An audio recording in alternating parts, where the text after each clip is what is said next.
baik ya, memberikan kita kesempatan untuk sholat zuhur dan juga makan siang itu jam 12 tadi. Ya, saya tadi diperiksa sudah sampai pertanyaan ke 24. Orang bertanya, kok cepet yang lain? Ya, karena apa? Karena saya fokus pada pertanyaannya, pada surat panggilannya. Surat panggilan itu adalah di situ ada tanggal yang ditetapkan, itu 26 Maret. Ya, saya nggak tahu apa. Ya, tapi itu nggak pernah ditanyakan. Yang lain. Jadi di luar itu saya keberatan. Aduh, ditanyakan ke saya macam-macam lah. Ada podcast ini, saya bilang ada nggak podcast itu di surat itu? Bukan surat pemanggilannya adalah dilaporkan seseorang bernama Joko Widodo. Ya, dengan pasal-pasal abrek ya. Ada pasal 310, 311, 27A, ITE, 30 juga ITE dan 305 itu. Saya sampaikan pasal ITE, pasal-pasal di ITE itu, saya akan juga ya di jalannya itu saya minta ditulis. Jangan hanya kira-kira aja ya. Pasal ITE dua kita boleh Indonesia supaya kita itu diakui di dunia internasional untuk informasi dan transaksi elektronik, bukan untuk mempidanakan. Ya gitu. Jadi jahat kalau ada orang menggunakan pasal ITE itu mempidanakan. Siapa yang jahat? Tahu sendiri siapa yang ngomong. Ya gitu. Jadi artinya kalau dia malah mengarahkan pasal-pasal ITE itu mempidanakan, ini kita ingat kasus Berita Mulyansari, kita ingat kasus yang malah justru dengan ITE dipidanakan. Pasal itu justru adalah kalau orang mengunggah suatu gambar yang tidak asli tapi dikatakan asli. Ya, itulah harusnya yang kena. Kader salah satu partai sebagai ijazah itu yang dulu yang harusnya kena. Tapi saya pun tadi dipancing, kenal enggak itu nanti biar dilaporkan oleh yang lain. Ya, berarti masih ada beberapa pertanyaan lagi. Saya tidak tahu, tapi yang jelas saya tidak menjawab yang tidak ada hitam di atas putih di surat itu. Surat itu menyebut tanggal 26 Maret. Itu terkait dengan Saya tidak tahu. video Sultanat itu. Surat itu menyebut tanggal 26 Maret. Itu terkait dengan Saya tidak tahu. video Sultanat TV itu. Enggak, makanya karena nggak ditanyakan ya saya nggak jawab gitu. Karena apa? Dan 26 Maret kalaupun saya ditanyakan saya akan jawab. Saya ada di mana, posisi apa, tapi yang jelas tidak dalam surat itu. Terus yang kedua adalah ketika terlapornya tidak ada. Nama terlapornya nggak ada ini kan lucu banget ya. Jadi saya kritisi kepada kepolisian, kepada Kompolnas. Tolong cek anggota-anggota Anda di Polda Metro Jaya. Yang mana ada surat pelapor nggak ada terlapornya. Kalau ternyata terlapor itu adalah saudara kita nggak boleh bersaksi untuk saudara kita. Itu hukum itu. Ya bahkan sampai 3 tingkat derajat pidana, apalagi kalau terlapornya itu nanti kita. Ya, maka kita berhak untuk diam.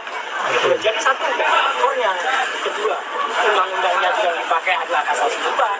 Kemudian yang ketiga, lokus dan tembus ya, saya tidak mau. Gitu aja. Jadi jawabannya makanya wah cepat pertanyaannya. Sampai karena jawaban saya selalu sama. Ketika ditanyakan itu saya jawab itu lagi. Ini pemeriksaan Mas Roy doang sendiri atau Saya dengan dokter Tifma.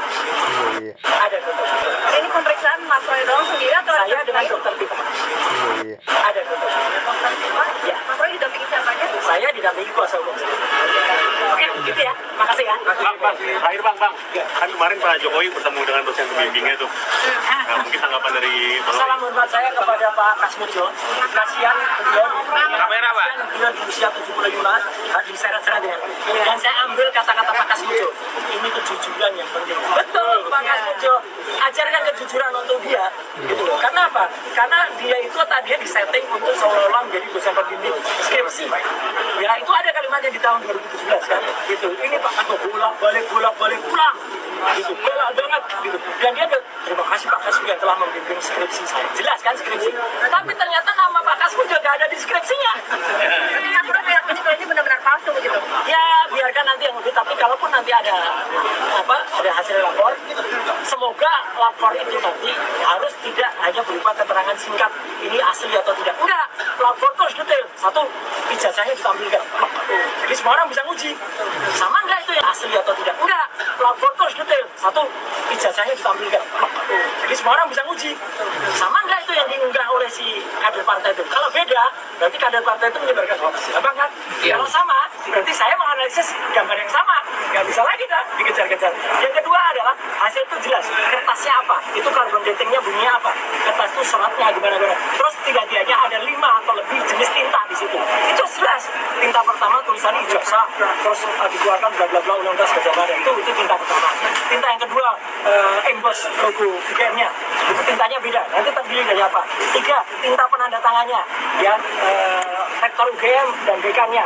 Itu pun lain lagi. Tinta keempat adalah adalah tulisannya si pemilik ijazah.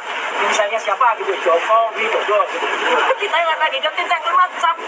Itu harus beda-beda dan jelas. Kayak kita misalnya periksa kesehatan, apa mau teman-teman itu terima Anda sakit, Anda sehat? Nggak mau dong.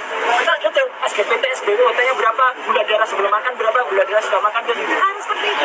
Ini kenapa dipermasalahkan di akhir-akhir setelah Pak Jokowi? Apa yang membuat jadi concern gitu Mas Roy sebagai pengamat? Kalau saya jadi concern karena ada seseorang yang tiba-tiba mengunggah ijazah itu dan kemudian mengatakan tuh asli.